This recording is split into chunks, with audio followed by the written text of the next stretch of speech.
На беразе белага возера калісьці размешчвалася невялікая вёсачка.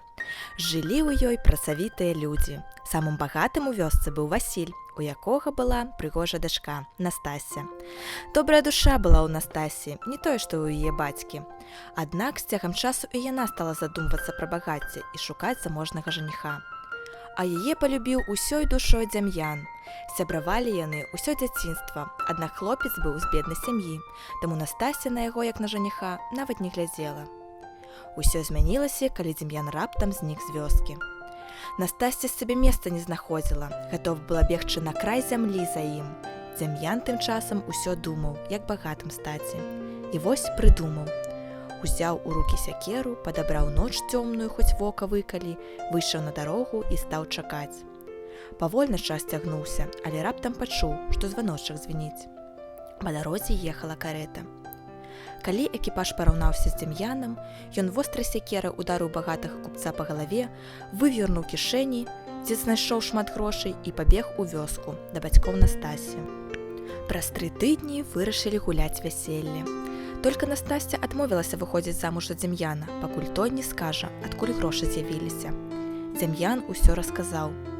На яго апавяданне Настасья загадала хлопцу ісці на могілкі, дзе пахаваны купец, прасіць у яго прабачэння і запытаць, што далі рабіць.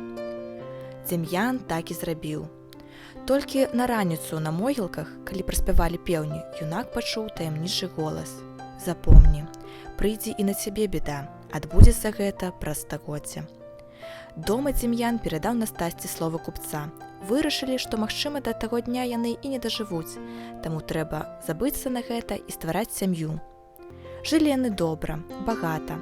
Гора іх абыходзіла бокам. Настасья нарадзіла 2 сыночкаў і 1 дочку. Дзяцей ад сябе не аддзялялі, а прыбудоўвалі ўсё новыя і новыя дамы. Гэтак цэлая вёска і вырасла. Яны і забыліся, што ім праракаў купец. І вось аднойчы ў іх вёску заехаў вандроўнік, папрасіцца пераначаваць. Гаспадары ветліва сустрэлі яго, стол накрылі, розных страў наставілі, а гасцінная баба Наста вырашыла яшчэ і сырых яек прынесці госцю, але не далічылася аднаго яйкі. Раззлавалася яна на сваіх сыноў і нявестак. А можа, гэта не проста прапажа, а нейкі знак зверху, знак пакарання? І тады баба Настка ўспомніла, як у шлюб ішла, адкуль грошы з'явіліся. Аднак адхіліла думкі і прапанавала класціся спаці. Кароткая летняя ноч, ды толькі, як праспяваў певень, незнаёмец пачуў стук у акно.